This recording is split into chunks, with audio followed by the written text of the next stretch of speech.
Welcome to the Career Refresh Podcast. I'm your host, Jill Griffin.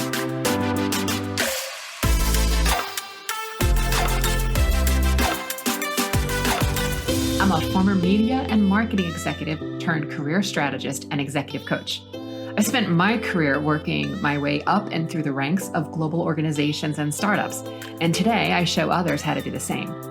Join me each week as we discuss the strategies and actionable steps to leverage your strengths, increase your confidence, and develop your career well-being. Ready? Let's do it.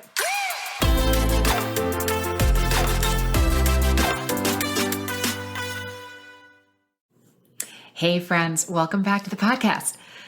Over the last few weeks, I've been having conversations with friends of mine who are experts in their field. And the theme that's been coming up most is how are we re-entering the workplace? Whether we're physically re-entering, whether we're still in some sort of remote work, whether we're a permanent working from home, there feels to be things shifting from the intensity of when the pandemic was at its height versus where we are now. And I understand in some areas there are still lots of precautions going on and people are working in lots of different ways. But we're talking about many of us have had a different experience for the last 2 years than what was our previous normal. And I'm not saying that we need to go back to normal because in many ways that normal wasn't working for us, but there's an opportunity as we think about re-entry to think about how do we want to show up. And one of the things that I hear so often from clients is that, they're not walking around in their pajamas all day when they're working from home, but they've been dressed much more casually. And it's been 2 years since they opened the closet and wore some of those more formal business clothes. So what are we wearing today? I mean, I know for myself, even when I walk around the streets of New York City, I'm like, oh, fashion. I mean, I was next to this man at this restaurant recently who had on a cape and I was like, thank you. Thank you for showing up and wearing a cape and bringing it today. So whatever dress and style means for you is what we're talking about around this conversation around re-entry. So I brought in my friend, Judith Gaton. Again, she's a stylist, she's a life coach, she's an author, she is a former attorney, my people. She gets it. So she works with women to help them see that style and confidence, when they're dialed in, that they can do the work they are created to do in the world. And whether you are male, female, non-binary, this conversation is for you because we discuss how your mindset and your thoughts are key to shaping the style and your future self. So listen in, and I'll see you on the other side. You're in for a real treat. It is so good to have you today, Judith. Thank you for being here. Thank you for having me. Hello, friend. And hello, podcast listeners. Hello. Okay, everyone, we are in for a treat today. Judith has been a friend of mine for quite some time now, and I've just been watching the kinds of transformation that she creates in others and helping them get there. And when I was really thinking about, we're in this post-COVID mindset, whether we're actually post-COVID or not, it doesn't really matter, but we're in this what's next. And I'm even noticing in myself that I walk around and I'm like, oh, is this what we're wearing now? Because for 3 years or for 2 years, stuff sat in my closet and wasn't necessarily really dressing in the same way, in a 3D way. I was dressing more in a one-dimensional way because you're only seeing me at one point on screen. And I just wanted to bring us into a consciousness of how do we want to be thinking about re-entry and whatever re-entry means for you as we're coming out of this hard exterior shell that we've been under for the last 2 years. How do we want to be thinking about re-entry through your lens? Yeah. And I love that you're calling it re-entry because I think there are some people who continued working and we're still going to the office. So sometimes when we hear a lot of the post-COVID talk, it's like we only are talking to the work from home, back to the office folks. Whereas re-entry kind of gives us space for all of the folks, some of whom are working from home and will continue to work from home. Yes. Some of us who did a hybrid schedule for a while. And then there's folks who were always in the office and are still navigating as the rest of the world comes back and re-enters what that means for them. So we're working, as you know, in service-based positions and didn't have the luxury of not appearing into some sort of office in front of others. So it's the full gamut of what's been going on. But I think the idea of re-entry is a time to pause and reflect and be like, okay, how do I want to do this going forward? Yeah. And I think that the key, and we'll just circle back to this probably throughout our conversation, is having a ton of grace for yourself. Mm. Like none of us knows how this is supposed to look. That's for sure. Right. Yeah. There's going to be experts and articles and all kinds of like op-ed pieces and people who think they know. Yeah. But the truth is, none of us really know. There's no roadmap for this. So having just a ton of grace for yourself and like listening for those times when you're like, well, I should have done this by now, or I should have, had my glow up, which I think is the version I see most in my clients is like, I should have been behind doors, getting thin and fit. And I don't know what else was supposed to happen behind those doors. But it's like, boo-boo, you survived. Like you survived. So having just a ton of grace that none of us really knows what we're doing. And we're all kind of making it up as we go along, which is kind of the best news ever. So let's take a step back first. And I would love for you to talk about your own personal reinvention and pivot where you were an attorney. You were a very successful attorney, and then you went to be a master style coach. So walk us through sort of what happened and what was that refresh and reinvention for you? Yeah. So I started out, so it's funny because I started out in college as an undergrad as a fashion design major. And then I got negative criticism on a creative project. And I think it was well-intended at the time. Now I'm not so precious about it. But then I felt my poor little 20-something-year-old ego. She couldn't take it. And I had straight A's. I was an honor student. I mean, I had gone through all the rigmarole, right? And it was kind of like somebody planted the idea, you should be a lawyer. You'd be really good at it. And I was like, okay, yes, that's a safe choice, which in retrospect is such a funny thing to say. Not that many people would consider being a lawyer a safe choice. Or more like a way to put yourself in harm's way regularly. Regularly, right? Really have people not like your work or like you for that matter, right? I have a lot to say about you and your profession, I'm sure. Right. And then I went on to do insurance work and represent government entities and employers, which is like, if you're going to be any kind of an attorney, or like, that's probably not the best, like literally representing the man.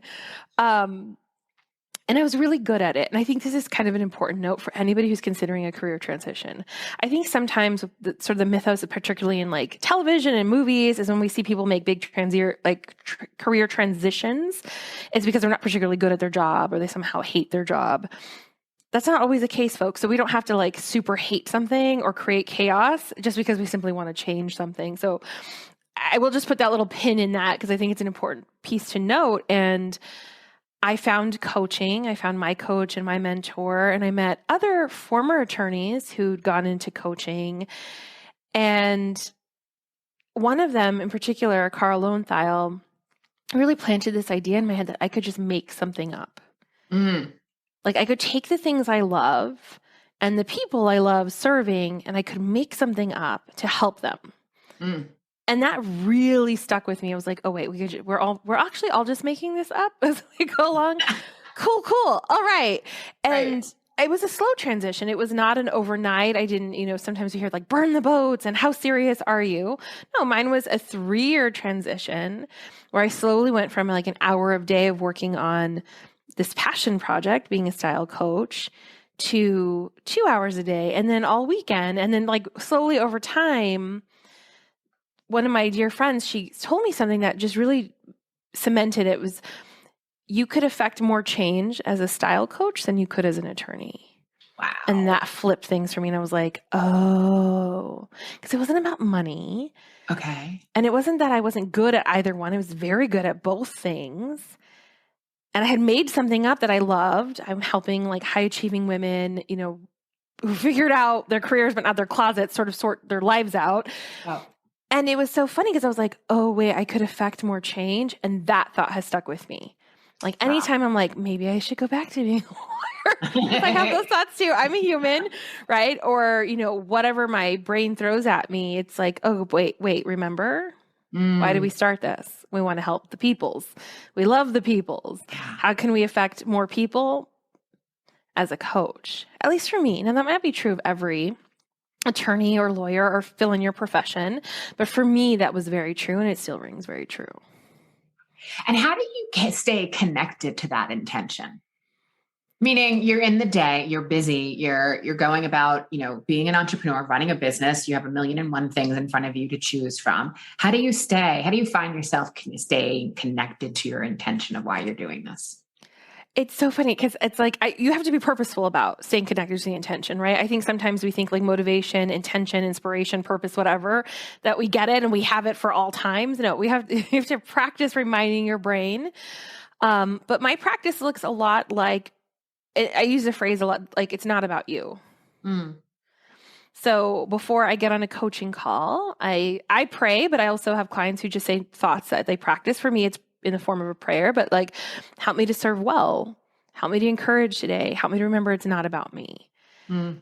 And I bet you're sharing that because I do the same thing. I have a prayer meditation practice every morning. I look at who's on my list for the day. I hold space for each individual person that I'm meeting with and just let me be a clean vessel and to be of service however I best can to that individual. I love that you do that. Yeah, because I think that's how we stay connected, because it's not about us. And sometimes when I stray from it, then I get funny reminders. Like I tell a story to my clients recently. I was getting on a plane after having done this, speaking gig, and I was exhausted. I was peopled out. And I was like, I'm just gonna put my AirPods in and I'm gonna have a moment to myself on the plane. And I put my AirPods in. I was trying to like look as grumpy as possible, which for me is really hard. Like I'm a big smiley, make eye contact person, but I was like, no, stay in your lane, right? Focus on you. And this elderly woman sat next to me, and she was really struggling and having a hard time, and she was clearly terrified to fly. And I won't share her story in detail, but she was telling me things that were very personal.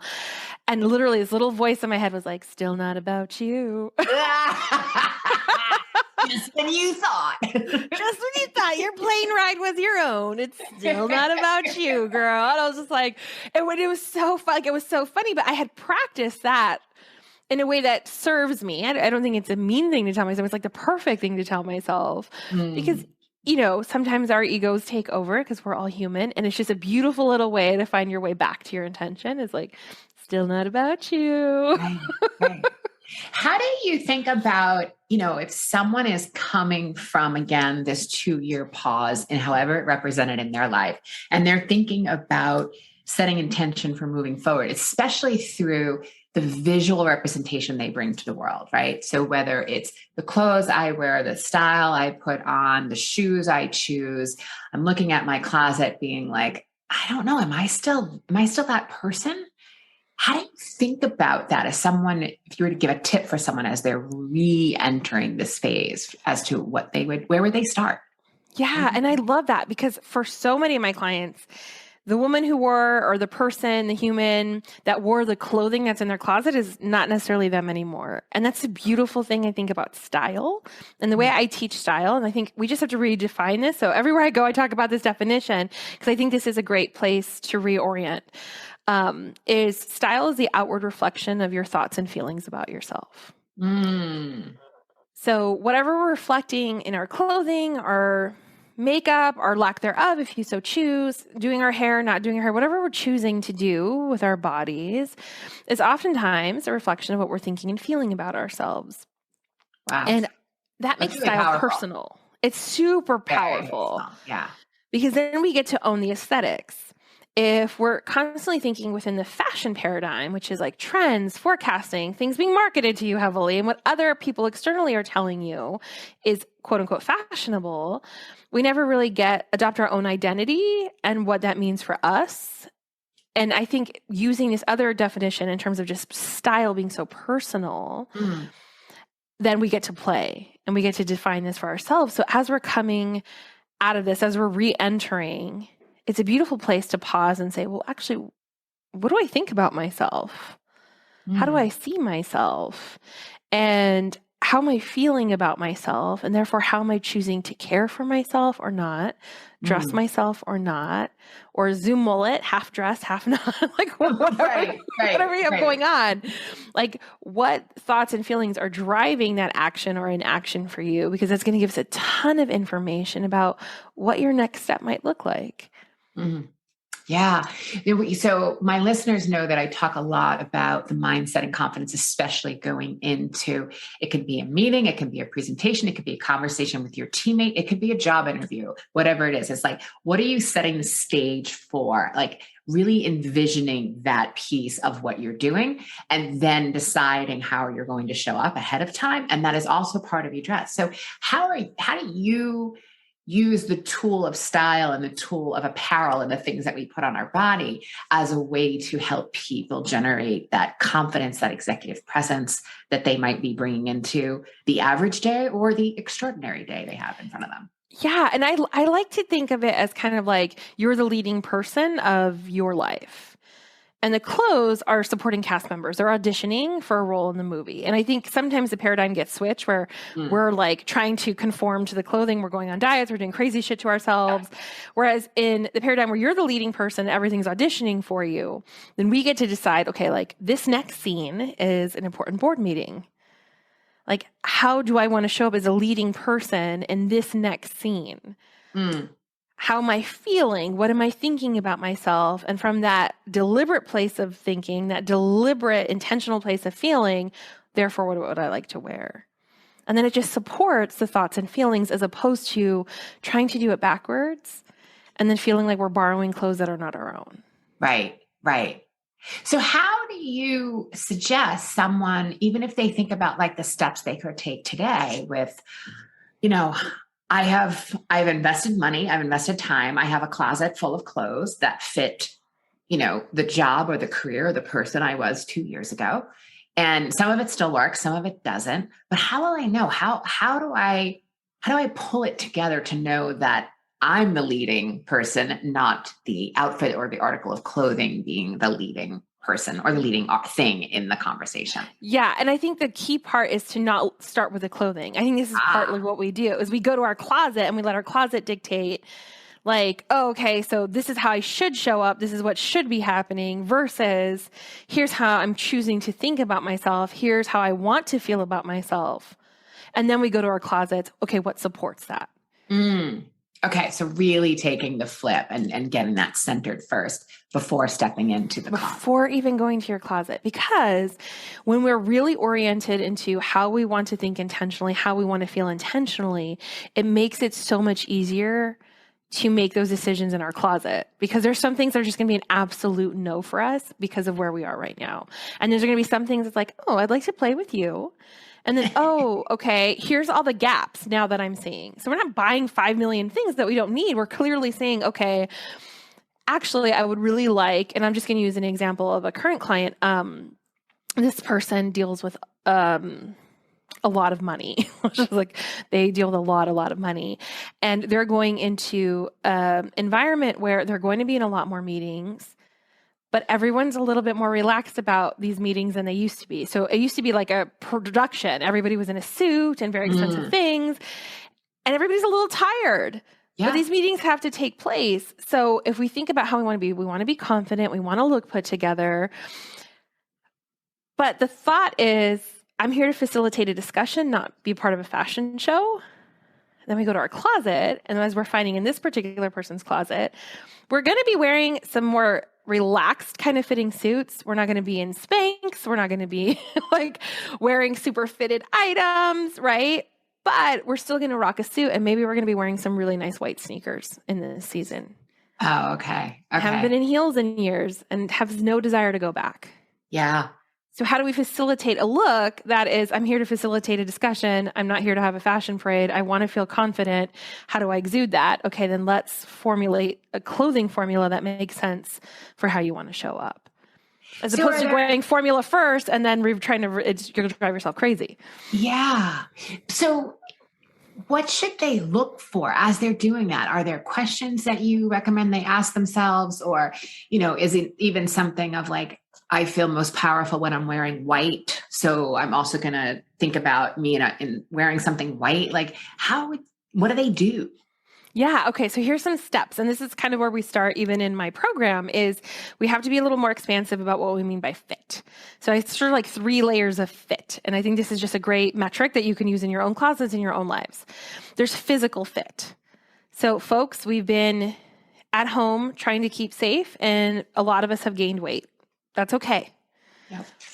Right? So as opposed to driving yourself crazy, I have to go on a diet, I have to blah, blah, blah, blah, blah, blah, blah, blah. We're going to first screening is if it doesn't physically fit your body, it's just not going to have a place in this current part of your movie or your scene or however we want to use that analogy, right? Yep. It just doesn't have a place right now. So physical fit is going to be super duper important. This is where grace comes in. Remember that word we started with? Tons of grace for ourselves. And then our second metric that we're going to use to kind of go through our closet and decide things for ourselves is, does this fit my current lifestyle? So this is a lot for my cocktail hour peeps, my gala peeps, my people who are on committees and boards that are having parties. And like, yes, your wardrobe might have had a lot of gowns and dresses and really nice suits and, you know, however you show up in the world, right? Your idea of fancy, that may not be your current lifestyle. And we can maybe mourn that a little bit, grieve over it because things used to be a certain way and you remember that and you maybe thought it was fun. Maybe some of you are freaking relieved that you don't have to wear that shit anymore. Totally up to you however you want to feel about it. But does this fit my my current lifestyle? And a lot of your stuff may not. And at that point, we can decide two things. We can decide to get rid of those things and donate them, totally up to you. Or we could treat it like a museum archive. We're going to carefully store these things. We're just going to remove them from our line of sight because we're actually not reaching for them regularly. We're not wearing them. They're not part of our lifestyle anymore. Okay. So also a way of things may come back around. We may feel differently about ourselves and body. We may gain or lose weight or, you know, put on muscle or lose muscle, and therefore our physical shape is different. And therefore our lifestyle may also be different. So finding a way to even store things if you're not, you know, I'm a big donator, but if donating doesn't feel right for you at this time, I love that. Finding a way to make it a museum piece and put it towards the back of the closet or maybe in a different closet or a spare room so that it's not in your face to clutter your mind each day. Right, exactly. So we're just going to store it lovingly, carefully, and revisit the discussion at some point in time. I do recommend setting like an appointment with yourself, like 6 months from now, we're going to just revisit the archive. But it doesn't have to be this like all or nothing, get rid of it all. And I think that people find super overwhelming. So I always reassure my clients, we're not going to get rid of anything you don't want to get rid of. We're just going to store it differently until we make a different decision that we feel really good about. And then the third layer, which is where the personal style component comes in. So we've checked to see if things fit us or don't. We've checked with our lifestyle. Like, does this even make sense for my lifestyle? What I do on a day-to-day basis, how I want to live my life going forward. And then the third part is, again, the thoughts and feelings you are currently feeling or want to feel in the future. The beautiful thing about like sort of re-entry is we get to start to be a little more future focused and like, what do I want my next few months to look like? How do I want to think and feel about myself over the next few months? And with what remains in my closet, and now this beautiful list I have formulated of what I need in my closet, I can start to move forward with creating a wardrobe that reflects this part of my reentry and whatever the next step is for me. Oh, it's so beautiful. Yeah. And it feels really calm. Like, I often use the expression wear it like a loose garment, and I mean it metaphorically, you know, so wearing the idea. So I just even love that of the concept of these sort of three questions you have that people can check in with themselves is even wearing it like a loose garment. Like, we're not necessarily trying to cram into something, but that we're approaching this next phase with ease and not with shoulds or have tos. You know, I come out of advertising and it was quite common for me to walk into the office in the morning and be asked to give a twirl. And it was, you know, it was equally a sexist thing, but it was also a judgmental thing of like, are your shoes good enough? And is the outfit good enough? And did you show up good enough today? And when I just think about how many men and women, I mean, I've heard equally from men having to give a twirl for people when they walked in some capacity and being looked over, also saying like, just this ease that I want to bring. And if I'm at a greater sense of ease, how does that change the climate around me? That I'm not as uptight and I'm not playing into the shoulds and I should look a certain way or, you know, any of the things that sort of happen in these environments. I just love that. It feels feels easier. Yeah. And especially for people in leadership positions or those who manage humans, like they're watching you, you're modeling behavior for them. So if you're like, hey, you know what, going forward at our meetings, yes, I would like you all to look sharp, but I don't want anybody to be physically uncomfortable anymore. Like I refuse that for me. You don't have to do it for me either. Like, let's all just commit. We're going to find clothes that physically fit us. So we're not all flinging our shoes off and our bras off, or the case maybe at the end of the day. Like if we model that for others, oh my gosh, the ease at which you could like show up at the office and actually get back to business and your work, like you're modeling that for other folks. And even if you're an employee, maybe you're not in a leadership position, you can lead the leader by refusing to participate in paradigms that are physically uncomfortable, don't fit your lifestyle, and it's just not part of who you are personally anymore. And are ageist, sexist, racist. Yeah, fill in the blank. Many other ists that colorist, right? Yeah, the hair thing. I have very, very curly hair. And what does it mean? And a lot of us went natural, right? Whether it's our hair color or our texture. We refuse to straighten it. We refuse to do all those things. So now we're re-entering and it's like, well, what does professionalism look like? Well, the beautiful thing is we can model for others that it can look like curly, graying, white hair or fill in the blank, right? Right. Yeah. Okay. That is really, I really, really like that. Okay. So when we're thinking about some of the questions that clients will often ask me when we're thinking about, the Zoom or the Teams meeting versus being in person, is there anything that you would say someone should do differently? Or is it the same advice, whether I'm in a one-dimensional video environment or whether I'm physically in a 3D environment in real life meeting with other people? Is there any difference between those two that you see? I think there is a difference just because of the way our brains work. And I think the way we've conditioned ourselves over the last few years. So a lot of us have gotten very comfortable with what the Zoom mullet that you've heard about, right? Business on top, PJs, sweats, basketball shorts, whatever on the bottom. So we actually haven't paid attention to our lower halves, which I think is just so fascinating. So yeah, it's going to be a little different walking into a 3D environment versus what we're seeing on our screens because of what we've allowed ourselves to believe we could quote unquote get away with in a Zoom screen versus in a real life environment. Which I always think is funny because, the worst that might happen in my world is I might be, no shoes on, like I'm in bare feet right now, or I might have slippers on. But I get up and move. I have a whiteboard. Like I would be chained to the desk if, I was all business up front and party downstairs. Yeah, I had one client who came to her call. She came to her call once and she's like, I could just see her head. And I was like, are you dressed? She's like, no, you're just going to see my head today. It was I was dying. I thought it was the funniest thing, right? Would she do that in a business meeting? I don't know what she would do in a business meeting. And that's like a hyperbolic example, but it's a real life one. It's just still, I'm delighted by it. I think it's so funny. So yeah, we've wired our brains for a little bit like, what can I get away with? And I don't know that serves us well when we're walking into a room in real life. So next time you get dressed for a Zoom meeting, I really just want you to pay attention to what are your thoughts. We don't even have to change your activity.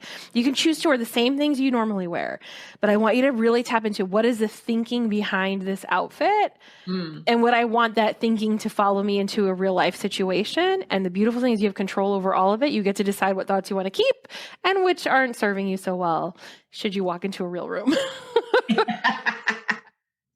Okay. So anything else that you would add around getting dressed for the two differences? Yeah. And I think really how we do one thing is how we tend to do a lot of things. So while you would say definitively, oh my gosh, I would never, it's particularly for my lawyers. Okay. We had a lot of court calls on the phone. We did trials via Zoom, right? And you're like, I would never show up barefoot to a courtroom. Like, why are we even having this discussion? This is silly. Totally understand that. Yep. Whatever your thoughts were at home, they're probably showing up in other areas. And it's typically thoughts I hear like this. It doesn't matter. No one sees me. This is silly. We have bigger things to worry about. And I want to say yes. And also, how are you feeling when you think those thoughts? If you think it doesn't matter, nobody sees me, for the most part, I don't think that feels particularly good. No. It's not helping foster. It also means no one's going to see you because you're going to shrink. No one's going to see me. And then you're going to show up accordingly. Right? So those thoughts show up in other areas. If you're like, well, I could just get away with it. Do you really want that thinking to follow you around in other areas of your life? I dare say not. Like, my self-care is silly. Really? Is that like a thought you really want to think? Right. So that's why we pay attention to it. And yeah, you probably could get away with some shenanigans at home, but do you want to continue to have those thoughts follow you around? And that's the part in terms of a bigger meta picture that we really want to look at. Yeah.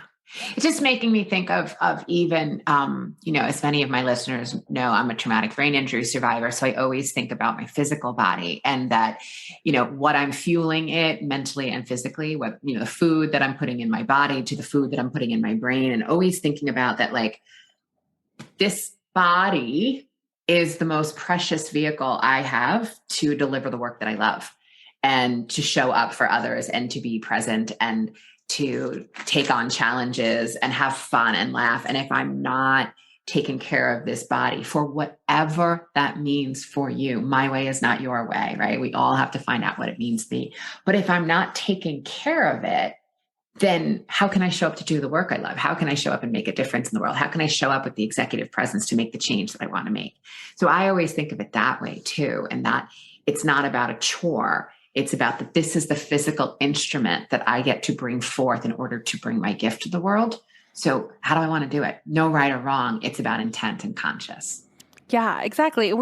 Somebody who do things by default. And the things I tell my clients is even if nobody else saw you today, you see you. You're the most important voice in your head. You're the one that actually matters the most. So, and I even tease them sometimes, you smell you. Even if nobody else smells you today, you smell you. So, the perfume spritz is not a waste. The deodorant, if you choose to wear it, is not a waste. You have to interact with you. You're the most important person. At, 2:00 on a Tuesday, when you go to wash your hands and you glimpse yourself in the mirror, how's your response to yourself? Are you ignoring yourself? Are you in dismay? Are you in shock? Are you hey, babe, looking good? All of that matters. That relationship with self is the most important thing. So I have two more questions for you that I know very often my clients will ask me. And one is that, many of us are conserving. We're trying to think about money and our own resources, and the fashion piece sometimes, because that's what they're thinking, the style and fashion can be wasteful.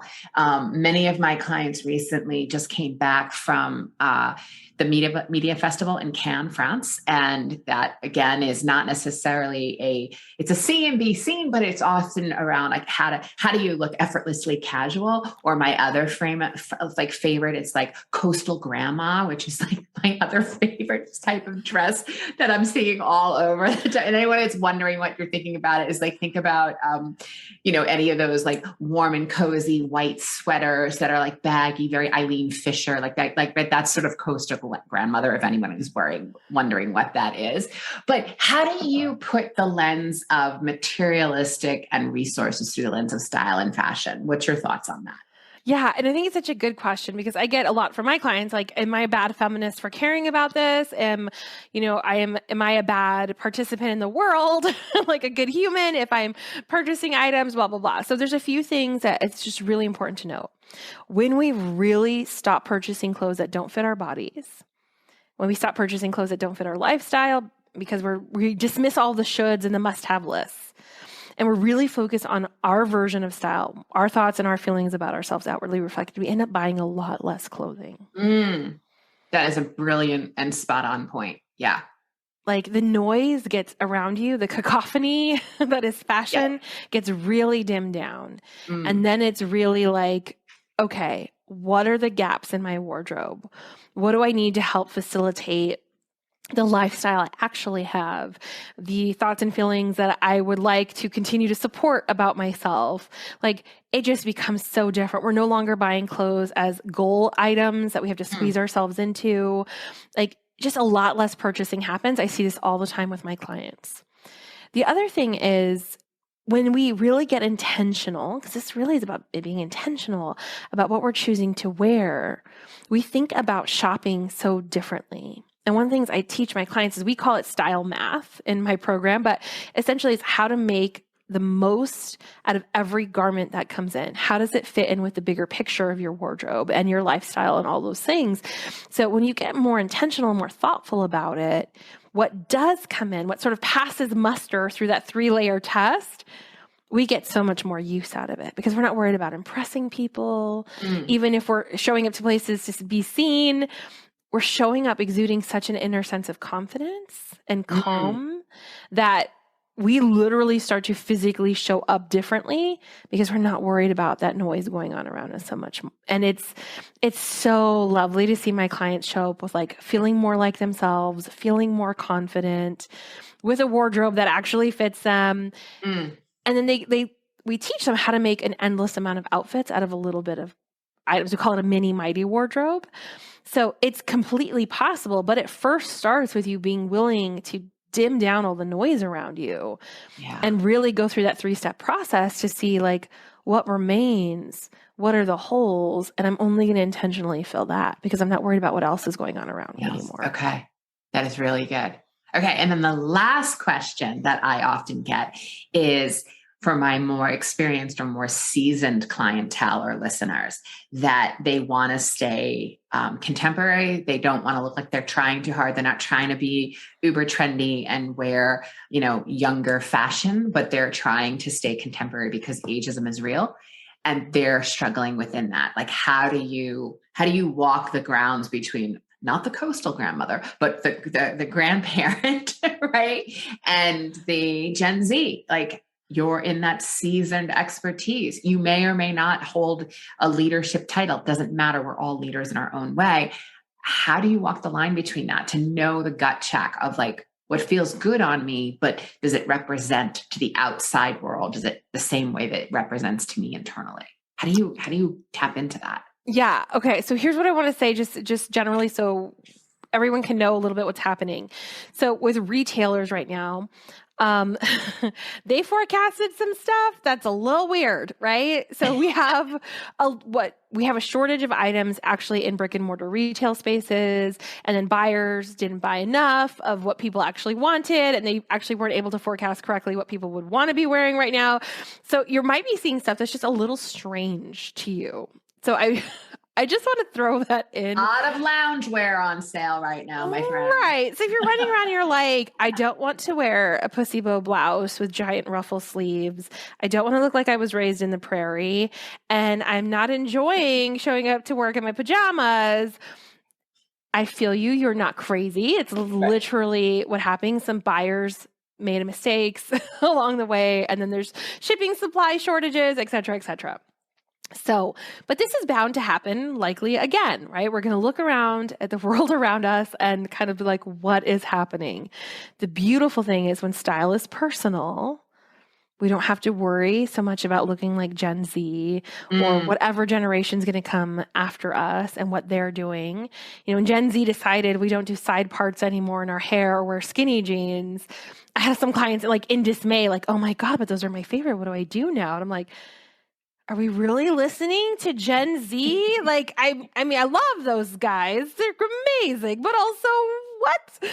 Like, some of them can't even vote yet. Why are we listening to them? So we just kind of keep things in perspective. Like, ageism is real, but we don't have to chase after fashion trends, whatever age we happen to be. Simply because it's on the rack does not actually mean it's fashionable. Right. Somebody somewhere got a list. They checked a box, they bought some stuff, and they took a gamble as to whether it would sell or not. Yes. So put down the prairie dresses. Put down the prairie dresses. That's not your jam. Remember gunny sack? Leave the gunny sack. Like if cottage core is not for you, and for some of my clients, that's their jam. If it's not for you, that's totally okay. It's just not for you. But in terms of like, you have your own sense of style, and there's like these funny statistics about people usually adopting the style they had at whatever their peak was for them, as they perceive it in their own minds. For some of us, it's high school, some of it's college, some of it graduate school. So like, pick when you think you peaked, and typically you're having the same haircut, same style. If we remove that idea that you've peaked at some point and you were stylish way back when, and we introduced to your brain the idea that you could be whatever your current version of stylish is now, then again, we're going to dismiss what's happening in fashion, but we can decide for ourselves what is contemporary. We can look with fresh eyes without thinking, I have to replicate when I think I was most fashionable last.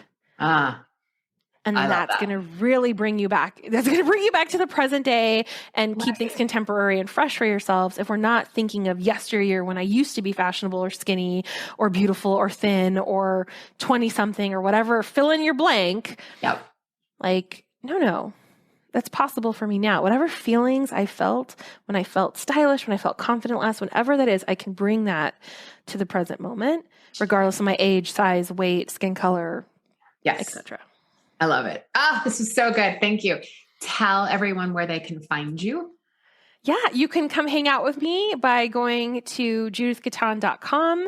That's my website. You can check out how to work with me there, or you can make your first foray into my world by listening to my podcast, the Style Masterclass podcast. Thank you. Thank you so much, Judith. It's always a treat to see you. I appreciate you. So good to see you, friend. Thank you. Bye.